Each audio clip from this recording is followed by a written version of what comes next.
Hey, you hear the news all the time in the media that says right now in the current economic environment, investing in real estate or buying real estate is not a good idea, but they don't understand that buying and investing is two different things. And obviously, anybody who invests in residential real estate knows that the tenant that we put in the properties is paying the rent.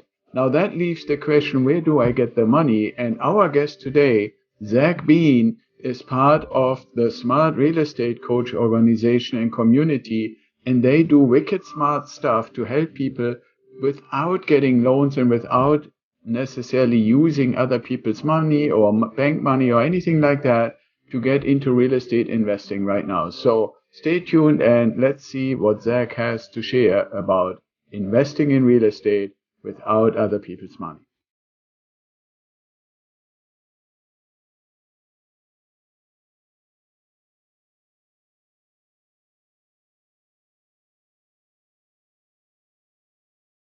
Hello and welcome to another episode of the Ideal Investor Show. Today we have a great guest, Zachary Beaches, with us, and we're going to talk about cash flow. And you guys who hear us often, this is actually one of the core topics that we always have. So welcome, Zachary, to the show.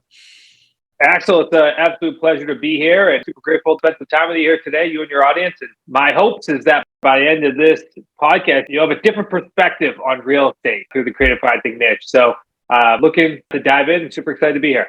Absolutely. Yeah, that's wonderful. Before we dive into like the cash flow and how to do it without your own cash or credit or those kind of things that you specialize in, tell us a little bit, how did you get into this? How, both real estate and then ultimately coming up with that methodology that you guys are using?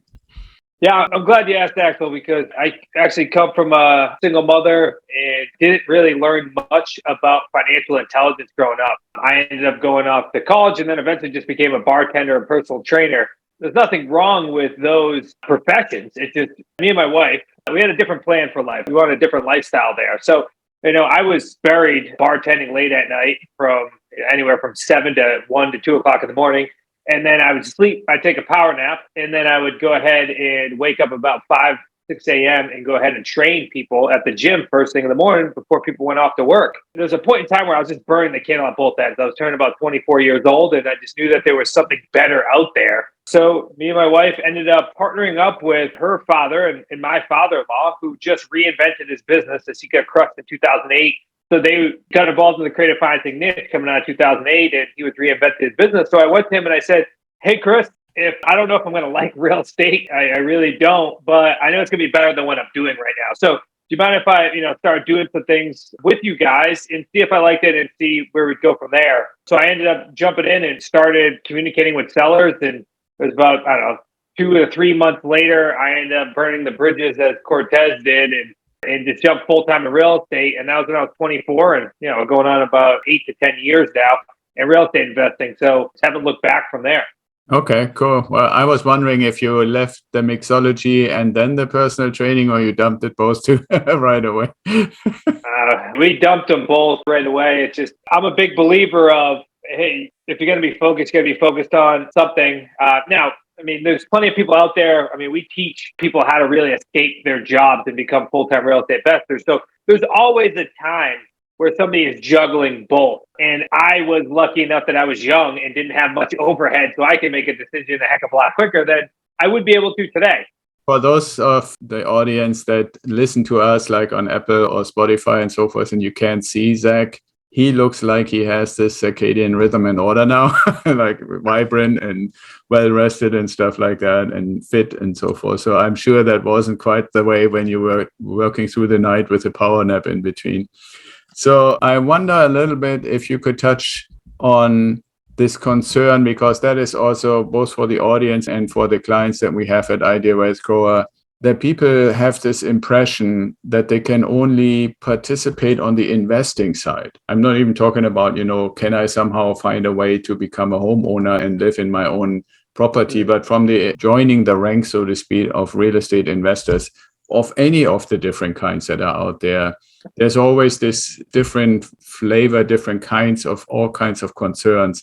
So how is that in your business, or I guess your wife and your father-in-law and you, and maybe more people by now, how is that coming to you? Are you experiencing something similar? And then more importantly, what can you tell people that say, well, don't I need to have like thousands and thousands of dollars or tens of thousands of dollars before I can ever start? Yeah, it's awesome that you bring this up because I speak to the daily now that, especially with this whole transition from COVID, I think COVID, what it really did was open up people's minds to say, hey, I know I have a good job. I know I get paid well, but is this really what I want to do? It kind of sped up that process of people now being like more entrepreneurial because they say, well, if I only have this much time and if heck, a pandemic can hit us, then I might as well be doing something that I'd like to do or work towards the lifestyle that I want to have. So we have many wannabe real estate investors or corporate people with six-figure jobs, and they just want a different lifestyle. So through the creative financing method, a business model. So it's not just about doing transactions with us; it's about helping somebody start doing transactions, but then how you can scale from a solopreneur to the family business, and then eventually, if you want to scale past that as well, because that's what we did, and get to a point where you can create a lifestyle through real estate investing. So when I look at, hey, can I become a real estate investor? Sure, you can. I always wanted people to know that real estate investing is not easy. It's simple, but it's not easy because it's another business. It's just like any other entrepreneur out there. There's going to be ups and downs. Now, we've been able to speed up the process for many people because we've kind of paved the way and have a very specific process that we work through. So that way they don't have to make the same mistakes as we did. So we can speed up that process, but it still is going to take effort, time, commitment in order to get to that point. Well, the good thing, as you know, Axel, is that on the other side of real estate, there is usually a large amount of profits or wealth if you're doing it correctly. Although it takes a lot of work, there's a lot of leverage involved. So that way you can go ahead and become wealthy long-term with real estate investing. So the second point, or the second question you had was, do I need thousands of dollars to invest in real estate? You don't. If I look back at the beginning of my story, I was a personal trainer and bartender. Neither one of those tend to equate to large amounts of money. This is before like influencers were out there and you can make millions of dollars through Instagram photos of you working out. So I didn't have any money to invest, nor did I have much credit to utilize either to invest. And then my partner, same way, he was digging himself out of 2008. It's not that he had a ton of credit available or a ton of money. So we really constructed this over time, this business model, by utilizing creative financing to ensure that we can continue to buy real estate without going to a bank, without having to raise a large amount of capital, without personally guaranteeing debt. And we did that for two reasons. One was because we wanted to stack up our wealth over a period of time. That was the resources we had at the time. It's now a decision or a choice before the necessity. But then secondly, we did it because we didn't ever want to be in that position ever again where 2008 crushed my father-in-law. So we wanted to make sure that we are properly positioned for any transition in the market, which now we're starting to see a major transition in the market. Nobody can predict it, but everyone's feeling that way. So now, while we have a portfolio, we're not worried about if a bank is going to be calling loans or doing anything of that sort if the market drops, because we're not guaranteeing any of the debt we're on. We haven't personally signed, and we have this model set aside that's creating 3 streams of income over the course of these deals. So we're really putting ourselves in a leveraged position. Even if the market does change, nobody's rolling over at night. Yeah, that's awesome. And in a minute, we're going to dive into how that actually works so that the audience have a little bit of a better idea. Maybe can use an example or two. Before we do that, one thing that I'm always finding in, just the vibe between you and me, at least that's my impression, is you have to have kind of like a certain mindset, a certain way of how you actually approach it. And I'm pretty sure that is definitely to some extent true for if you make a decision to, change your body through exercise and training and stuff. And I found the same thing to be true in business and investing. What have you seen along those lines when it comes to what kind of like a mental state mindset do people need to have to kind of get going and then maybe also stick with it? I couldn't agree with you more with the mindset component. What we would consider our genius model consists of 3 things. One is the mindset, one's the skill set, and then the system. But the mindset is the biggest gap for most people when they come into or go from, say, W-2 employee to business owner. The mindset of being able to build the business, the mindset of changing the paradigms in which they show up with, having certain behaviors that are associated with where they currently were and where they want to be. Most people come into our community and say, hey, I make 100,000 or 250,000. but I want to be a millionaire in the next 3 years. Well, we always say the biggest gap between that is going to be the development of yourself. You will never make more than your personal development. You'll provide enough value in 3 years from now based upon your improved mindset, your improved skill set, and the system or business that you're creating, then eventually attract the $1 million, not the other way around. It's not. So you always have to consistently, or the way I've always looked at it, the only way in which I grow my wealth in life is if I just work on myself, and then the rest of things will work out. So I couldn't agree with you more, Axel. The mindset is the biggest gap. And really, that's what we've seen over the past, say, 10 years of coaching people through this and partnering with our students across the country. And that is, depending upon the mindset, will determine whether a student comes in and does a deal in 30 days or it takes them 365 days. It's all the baggage, it's all the things that they've been taught or brought to the table that we may need to unwind or build upon. Yeah, absolutely. And I think we're very aligned with that. I mean, I felt it important enough to actually create what we call a mindset manual that people can download for free at any time they like, mainly to point out, okay, a lot of people, and I think there is a pretty big amount of blame to be put on the media to make it as if we have no control of our life, right? And we are basically the victim of circumstances that are created by others. And we obviously then have a tendency, just human nature, to adopt some form of a victim mindset, right? And so I wrote this together with Chris Krohn, who is a very successful real estate investor himself, to basically make people aware, if you switch that into a creator mindset, where you are creating your future, you are creating your path, you are creating the things that you want to actually get involved with, you are in a way creating your life, and thereby basically automatically over time, some faster, some not so fast, adopting a creator or creative mindset, then this victim thing is basically going to go away and not really burden and bother you. Because ultimately, I really feel people who consciously or subconsciously are in this victim mindset position, they're kind of in a way blocking themselves, not just to join you or me in investing in real estate. They're blocking themselves in all kinds of different ways of life, whether it's being courageous enough to ask for a raise in their job, or being courageous enough to start a gig on the side, or being courageous enough to say, hey, we're working in a remote environment. I've worked successfully 2.5 years remote from my little bedroom corner. Now you force me to come back, and we have 2 available jobs for any person who might be interested.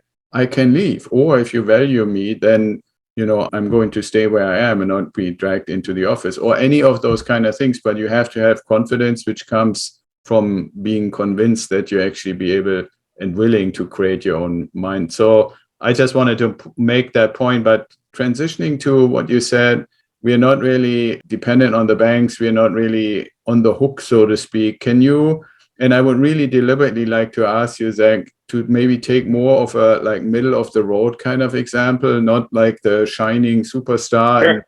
and not maybe the person who had to go through 350 overcoming unbelievable odds kind of thing. More something in the middle where most people, I think, would probably be, to understand, okay, how does this actually work? Not to have the traditional approach, but more this creative approach to money. Yeah, absolutely. I'll cover it in a couple different ways. That way we can be, systematic here for the listener. So first, let me dive into what I mean by creative financing. I think that will alleviate a little bit of the thought process here.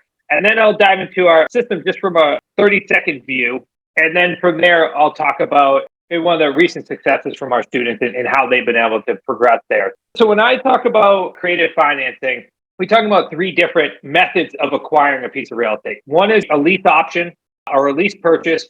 The best way to think about that is just the ability to control an asset without ownership, with the intent to go ahead and sell the property. And I'll tell you who we sell it in just a second. The second one is owner financing. Typically, when we talk about owner financing, we're talking about debt-free properties or free and clear homes, no mortgages. These are sellers that are knowing and willing to become the bank. You go ahead and you buy the property, and then they hold a mortgage. So that's the second option. Now, the third option, and I would say is the most misunderstood option, but what we see to be the most powerful option here in the next 3 to 5 years, and that is buying property subject to the existing loan. Now, buying property subject to the existing loan really just means that you're buying a property, title is transferring, but the mortgage that's currently on that property remains attached to that seller. Now, there's many different questions that will be brought up from there, but know that there are many different ways in order to acquire that via paperwork in order to ensure that you and the seller are both protected. So once we acquire them through those different methods, we tend to exit two ways, one of two ways. One is we sell our property via rent to own or a lease purchase or a lease option. I'll use those all interchangeably. That is really just a pathway for a buyer, somebody that wants time in order to qualify for loan or needs time in order to qualify for loan, to be able to move in the house, live in the property, and work on becoming mortgage ready. The second way in which we exit is owner financing, which means when you acquire a property and you have title, you can now become the bank. Even if there is already existing debt on the property, you can now be the bank.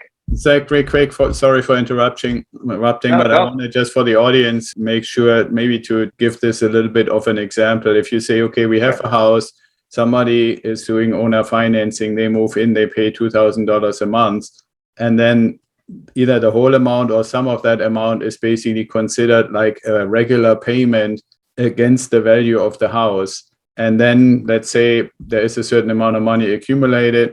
It could either be put in a side account or it could be held in other ways that then allows to actually get a mortgage and move title to the tenant, so to speak, right? I just want to point this out because this is very close to what we do. We don't typically offer the lease to own option, but I recently also wrote an article about it because I think this could be an investment model, and you're obviously already practicing it, when we're saying, okay, we want to have better tenants, which ultimately can be our exit, not because we're mainly focused on the appreciation and don't care for the cash flow anymore, but to more with a social component to say, okay, it's not just for us to hold an asset and siphon out the cash flow, but we also enable other people to get into home ownership by transitioning through first being basically a tenant into an owner over time.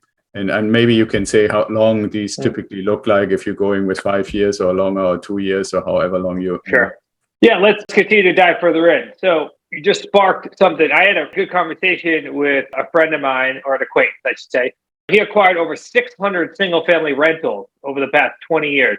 And over the past 12 years, he's taking at least half his portfolio and now selling them rent to own to drop the amount of expenses that he has on the property, because now the tenant buyer or your end buyer has now all the expenses associated with the property.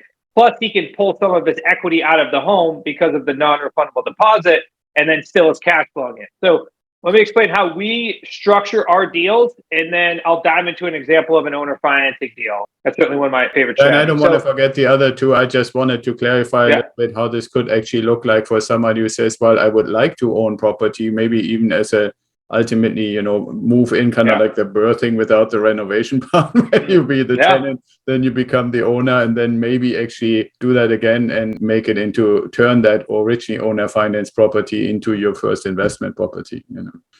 Oh, absolutely. So if you do not want to be a landlord, then this is a fantastic model for you, as we've done over 600, going on 700 now, probably even eclipse higher than that by the end of this year.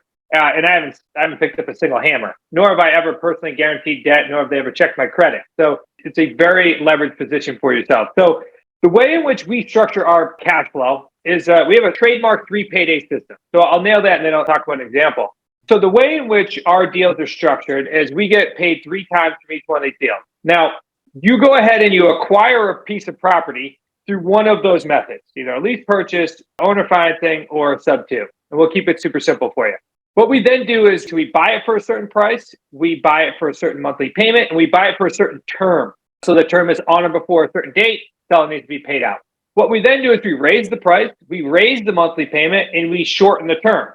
Then we go ahead and we go out and we find a buyer that needs time in order to qualify for a loan. So give me an example, it's typically someone who's self-employed and needs roughly 24 months of seasoning. The banks, want them to show how much money they're making. Or it could be someone that had a legitimate hiccup in their credit, could be a relocation, a gap in employment, you name it. They're not bankable.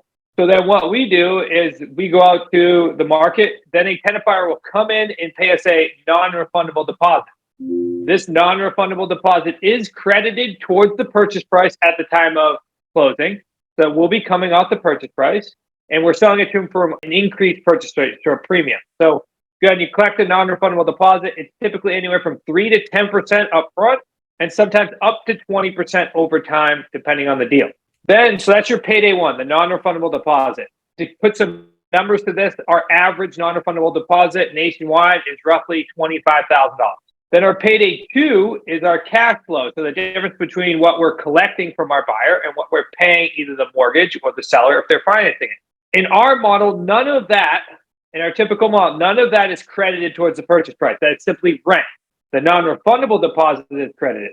Our typical cash flow is anywhere from $300 to $700. Sometimes it's north of $1,000, depending on the deal. Then from there, we are now getting the benefit of the principal pay down on the property and building in equity. So our payday three is when the buyer goes and qualifies for their loan. Now we receive a big lump sum from that. So that's our payday three. So our average deal is roughly $78,000, all three paydays. And our average deal lasts somewhere between 3 and 5 years. Now, with the transition of the market, we're looking at longer term deals for hedging against the market, and also because we see subject twos and owner financing be a very big play moving forward because the amount of sellers that need help. And then, of course, that then means that the buyers need help because of the higher interest rates, which I'm sure we'll cover it at some point here as well. Actually, the last thing I think you want to know is just an example of a deal. Let me give you an example. So we went ahead and we purchased a property from a seller up here in central Massachusetts. I'm located in central Mass. Our headquarters is in Rhode Island, but we do buy nationwide with our students. This seller happened to be relocating to South Carolina. That's common for us. Relocating to South Carolina, free and clear property. We went ahead and we purchased this property for $183,000. What we did was the seller was on the market originally. The property expired. We then had a conversation with the seller. What he thought that he would put in his pocket after he sold it was $183,000. So we structured it that way. We originally structured on a 48-month term, so a 48-month balloon with a $900 principal only payment, so 0% interest. What we then did is we went and placed a buyer in the property. And they came to the table with roughly $15,000 at the time. We were collecting $1,500 a month, and we were getting $950 per month in principal paying down. That deal lasted about 48 months. That deal was about $109,000 over time. That's not a unicorn deal. As you can see, is if you can create an owner financing deal that's debt-free and it's 100% principal pay down or 0% interest, you can build significant equity in your property and also leverage yourself against a market that may be in flux. So that's why we're aiming for a lot of these deals nowadays and why that's become more and more prevalent in our portfolio. So just an example of a deal that we recently did. Yeah, and that's very good. And I think that makes it really understandable, a little easier to put it to an actual property. One quick thing that people might ask, for this kind of approach, is the 183 locked in, or do you have an option to say, okay, well, if it appraises for 250, then there's a little extra there? Yeah, good question. So the 183 purchase price was what we bought it for. We ended up selling it for, I think, like 225 with the buyer. And then the buyers is locked in on an option. So we decided to exit that deal on a rent to own with our buyers. So what they then do is they come in, they move in the property. You're still the owner as being the investor. They now have the option to purchase the property at 225. I think I had it on a 48-month term on or before 48 months. And in the meantime, they make the monthly payments. They take care of the property as if they own it. They work through a very specific buyer process. They work with mortgage lenders and then eventually go qualify for their own loan. So that way they can go ahead and cash us out. And then we pay off the seller because we had 183 at the beginning, $183,000 mortgage. That property, as you heard, didn't require any money down. The most important thing to the seller was getting their price and ensuring that they didn't have to hold that property while relocating to South Carolina. Yeah, that's absolutely cool. And obviously works perfectly if the property is free and clear. But I also want to point out, and correct me if I'm saying this wrong, but let's just say on a 4-year window, like 48 months, and everything works like you just described. There's also, and I believe the audience might say, well, why would somebody do this? And my first reaction would be, besides the fact that you live in a nice place, you already know that if you're really motivated, it's going to be your place and therefore you treat it accordingly. But if I look at let's forget maybe the last 6 to 9 months, if you look at any 4-year period before that, since 2008, like you said, then what you're probably gonna be able to say in those 4 years you made like 30% or something like that conservatively on an appreciation, right? So that's 60,000, like you said, 225. So that buyer is going to have at least 25,000 of equity in the house sitting already after everything is done, if they wait till the like 47th month or something like that. So there is obviously, it's not just you have been living in the house, you have a fixed price, you know what the price is, you know what your payments is, but you also probably, if you're in a good market like we have been, in a nice position to say, I have a little bit of equity in my house as well, even though I just paid Zach, through the mortgage, whatever the asking price was that we agreed to like 4 years ago or something like that. Did I portray that correctly? Yeah, in an ideal world, it's a win-win-win for everyone. We always want to structure the deal so that way we're solving the seller's challenge. Then we're able to solve a buyer's challenge. In the ideal world, the buyer is able to walk into some equity. Yes, I want them to have that sort of benefit. We certainly do. And then, of course, we profited quite well from it. So, yeah, absolutely. I think that's cool from if somebody says, okay, I have $100,000 job, but I, like you said earlier, I'm not that happy, or what my boss is trying to do to me, claiming that, things that were true for the last 2.5 years are no longer true for whatever reason, then, that is definitely a good position. I would probably have to have a call with you about this subject too, because that's something that I'm facing myself right now, and need somebody like you to help me out to make that work properly and with lots of experience.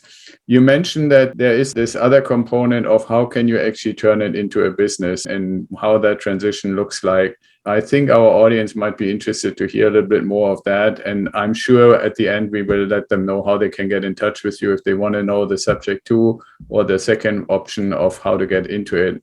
But how does that transition look if somebody said, wow, that is quite a bit of money on this one deal?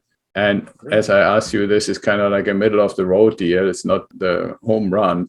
How can people transition from something they might not be that cool with anymore into this environment that you're in? Yeah, I'm glad you asked, because that's certainly something that we're seeing the most amount of our community now, investors really striving for. I think it was like a 75% increase from COVID to entrepreneurship now. So now we have a lot of people, because they see the business model and they see that it's not just about doing deals, but something that they can create long term. And then, of course, because we have a family business, a lot of people start to see, oh, well, maybe we can generate a family business long term, and my kids or grandkids can certainly benefit from this as well. So what we really do is we set up a strategic call with somebody that's interested in this business. And we determine, what their financial goals are. We determine what they have available for time, what they're juggling. We can determine, what their skill sets are. And what we then will do is we'll work them through a very specific process to show them, hey, if we can generate, say this many leads and go on this many appointments and send out this many offers, and when we hit those numbers, we'll start seeing these financial numbers. And then from there, we'll then create that strategic plan for you to be able to escape your job. So it's very systematic, because we've shown over the past 10 years proof of concept of people from all different types of industries, from commodities to elevator salesmen to teachers, leaving their jobs. And now they're in a position where now they own a real estate business that is predictable, that if they do A, then they get B result. And we do that through really helping them become entrepreneurs and building out a real estate business.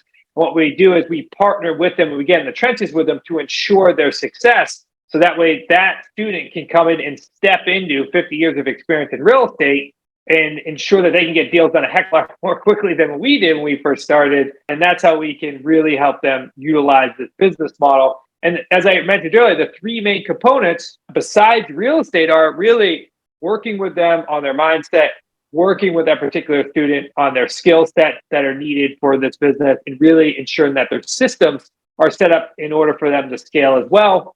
If that's what their end goal is, then we just consistently work that model as they grow in income. Then we help them grow in their mindset, help them grow in income, we help them grow in their skill set, grow in income, help them grow in the processes as well. So over time, they have a really firing creative financing business where they're creating larger non-refundable deposits, monthly cash flow, and really be able to count on back-end profits over the next 3 to 5 to 10 years at a time. That way they can really step off the treadmill. Yeah, absolutely. That's very cool. Two quick questions that came to mind while you were describing that. The one is, how much would somebody who is interested to join you be initially basically trotting along or being held by the hand, so to speak, on deals that you're finding and that you deem to be good before they would basically be dependent on their own lead generation and their own deal finding and having just you basically as a safety cushion in the background? Because I know from many, many programs and many, many people that I have had discussions with, that they say, well, there's lots of organizations out there that teach you something, but then they basically put you out and say, okay, you have graduated from ABC program. Now go out. Sure. We taught you how to find leads. We taught you how to look at the MLS. We taught you all these things. You just need to apply them. Versus like I have the suspicion you too, I really take people by the hand. We discuss what the strategy is, what the approach is. And then I'm basically helping them every step until they basically more or less say, okay, I've done it now 2 or 3 times. I feel confident that I can now kind of leave the nest and fly on my own rather than just being out to sea. So how would you compare your approach in that context? Yeah, I love that you brought that up because unfortunately there are marketers out there, a lot of marketers, that they sell you things and their win stops when you buy. So that you bought the product, great, I won.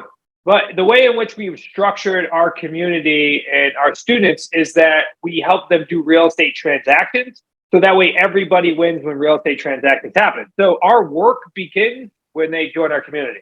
So when we look at it from a support standpoint, I don't think there's anybody else out there, especially in our space, that is doing it this way, because we help them through every aspect of the business. Sure, we teach a man how to fish.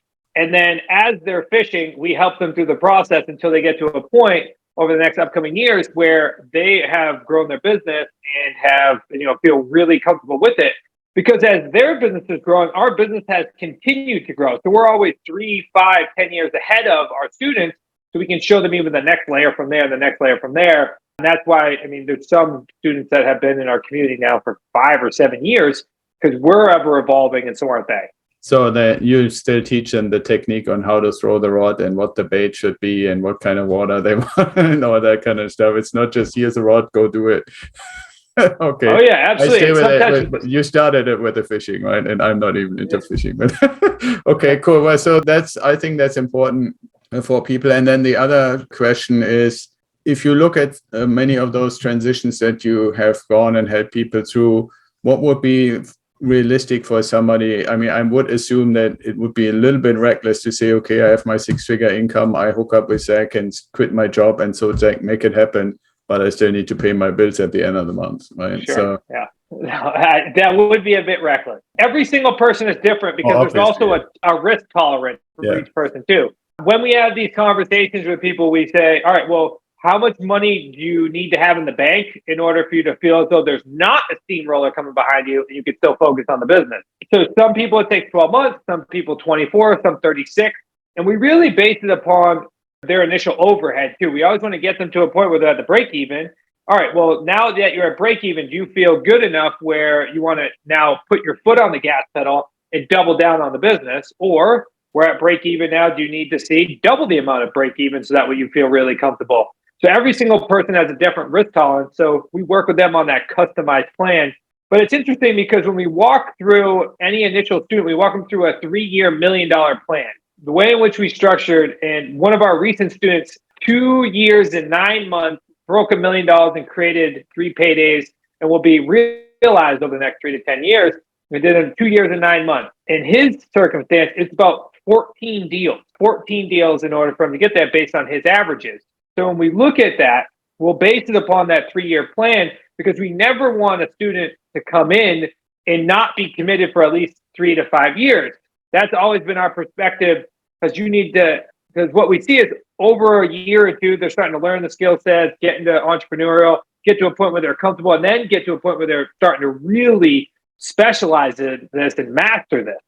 We say 3 to 5 years. We had Brian Tracy on our podcast, and he said 7. So we started having a conversation with people around 7 years as well. But the most important thing that I would want the listeners to take out of this is the commitment to the business model, because you're going to go through ups and downs. It's just part of real estate. It's just part of being an entrepreneur. But the commitment of the long period of time, you're always going to see success as long as you don't quit.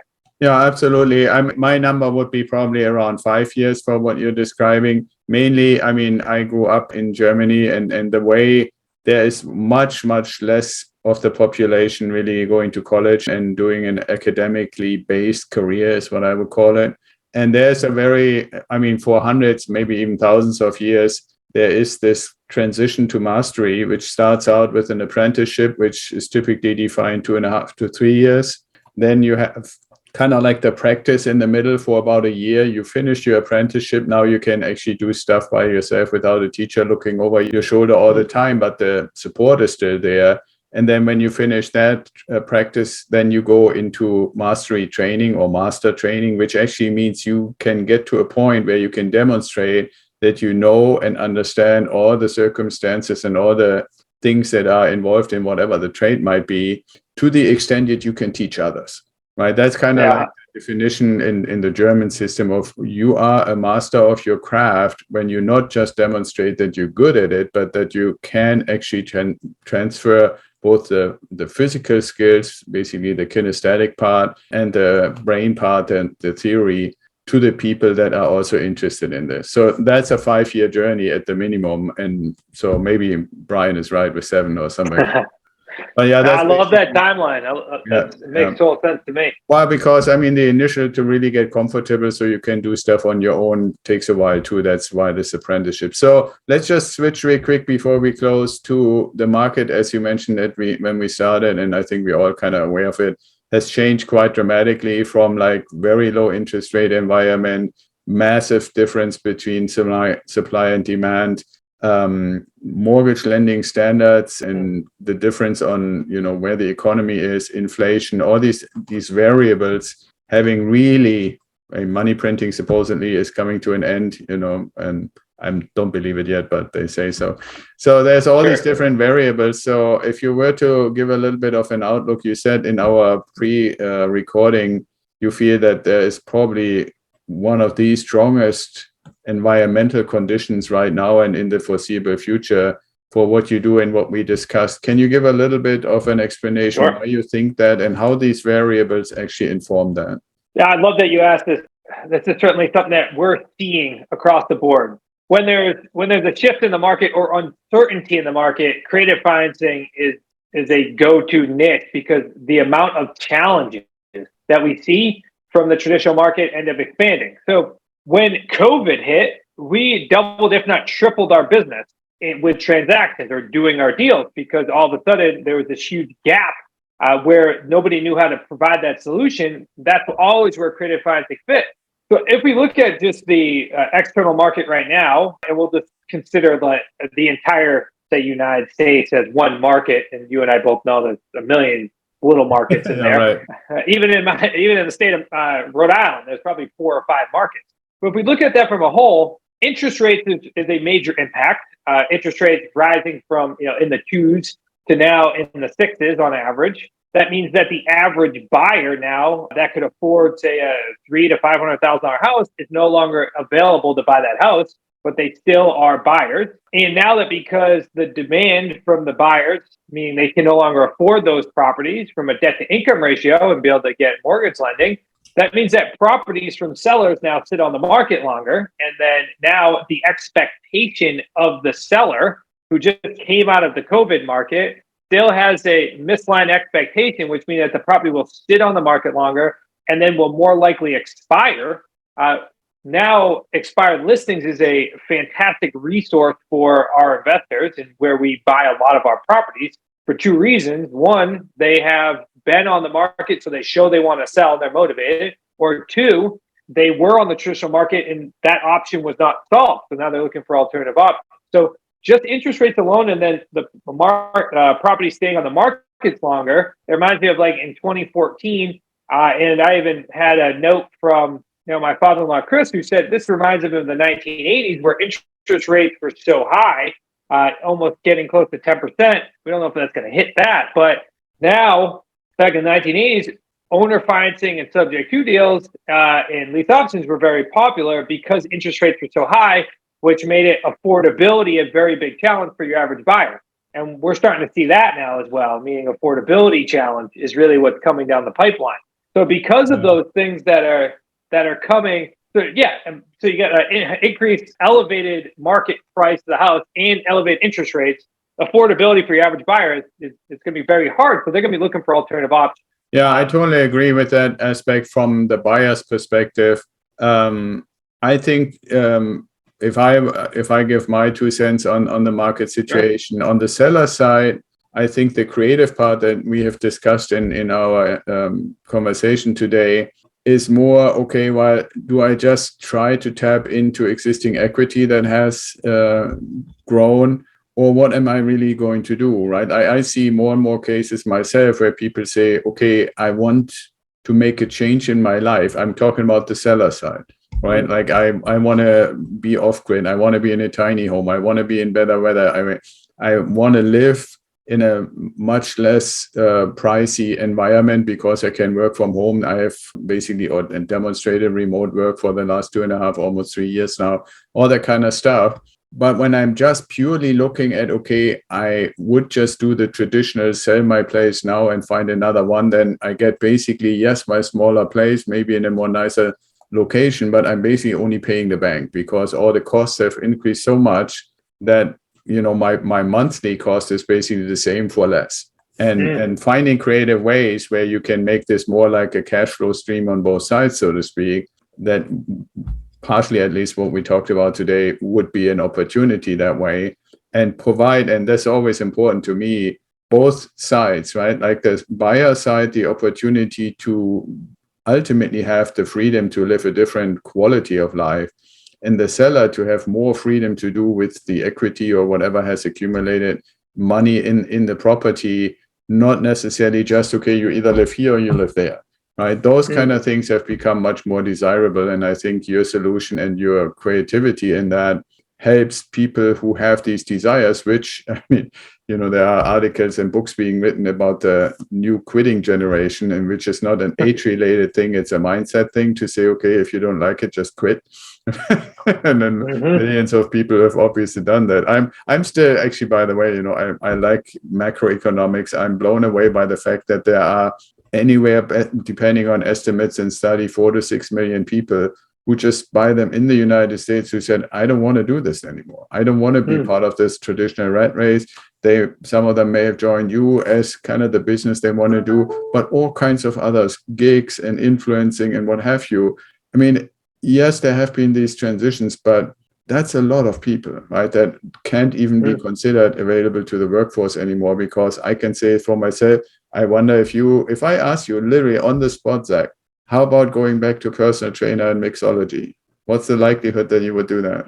I'm unemployable now. I'll tell you that. Exactly. That's exactly. As soon as you're a business owner, you can't step back. It's so fun that you said that. It's literally the word that I use, unemployed. So, and most people, I mean, if they can make life work in this frame, I think they all become unemployed by choice, obviously, right? So, coming to the end here, I want to ask you at least one of the questions I typically ask at the end. We went a little higher than normal, and that is, Zach, if you had a time machine, you could go forward, backwards, wherever you want. You can't change the space-time continuum, but you know you can go and meet or go in any kind of direction. Where would you go and why? That's a great question. Wow, that's a impactful question. I guess this would be what immediately comes to mind. I'm a very future-driven. I'm a visionary person, so I probably more likely go to the future than the past. People always ask me, what would you go back and tell the 18-year-old Zach? And my answer is always, I wouldn't tell him anything because I'd have to live all of those things in order to get to the position I'm at right now. So I would probably head to the future, and I'd meet the future Zach. And hopefully he's telling me some good news, meaning my biggest fear is that I don't live up to my full potential. So that would let me sleep at night a little bit. And it would also let me spend more time in gratitude, as I am such a type A person and are constantly grinding and constantly moving forward.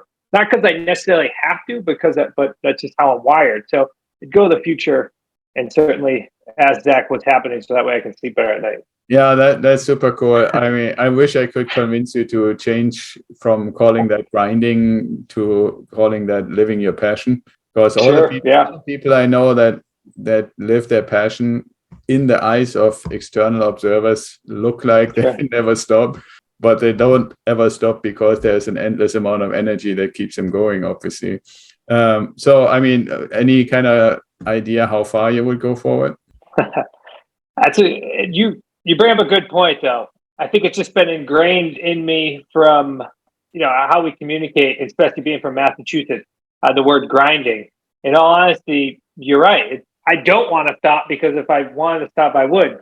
Yeah. So I do enjoy building and growing and dealing with the uncertainty of building a business and doing real estate and all that fun stuff. So how far to go in the future?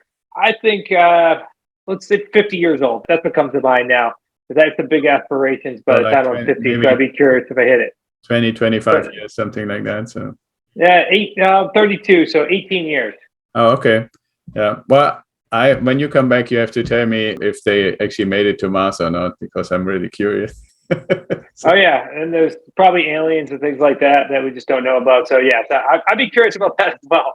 Yeah, no, I mean, I'm a big fan of SpaceX, and it's still hard for me because, I mean, when I grew up, going to the moon was the thing, and I'm really totally blown away that I'm still around to see potentially people going to Mars. I don't know if I'm going to get old enough for that, but that would be so cool. But, if you go there, if you find a way to make it happen to 2040 or so and take a look, that would be cool. All right. Well, Zach, before we close, how can people that are inspired about these creative ways that we discussed today get in touch with you? Yeah, I want to ensure that everybody gets our Amazon best-selling book. It'll be delivered right to your house, hard copy. It's called The Real Estate on Your Terms. It was co-authored by my father-in-law, Chris, myself, and my brother-in-law, Nick, about our entire business model, our stories, our past as well. So all you got to do is go to wickedsmartbook.com/ideal wealth. That's wickedsmartbooks.com/ideal wealth. Be absolutely free. I just got to give it your address and we'll ship it out to you, no cost to you. Awesome. Yeah, that's wonderful to share that gift, and I'm sure a lot of people will benefit from that. All right. So last message for the audience. What's the last thing you want them to hear from you? My final thoughts would be that if you're in a position right now that you're not happy, that you're grinding, as Axel said, and you want to be really living your passion long term, you got to step out of your comfort zone, just like I did, say 8.5 years ago. Wasn't sure if I was, going to be good at real estate. Wasn't sure if I was going to like real estate. I just knew I was looking for something else. So if you're looking for something else, we can certainly provide that business model. But what you have to do first is trust in yourself and know that you can do something and really be able to, change your life long term here. So that'd just be my final thoughts there for you, Axel. Okay, awesome. Well, thank you so much for sharing that and all the details on how your approach works. I really appreciate you having been here. Sorry for going a little longer than normal, but I think it was very, very informative. So we obviously wish you good luck, and we put all the information, the links, and all that stuff into the show notes. So for those of you who are driving or anything and didn't take that down, you will find that as soon as this interview gets published. Yeah, thank you, Axel.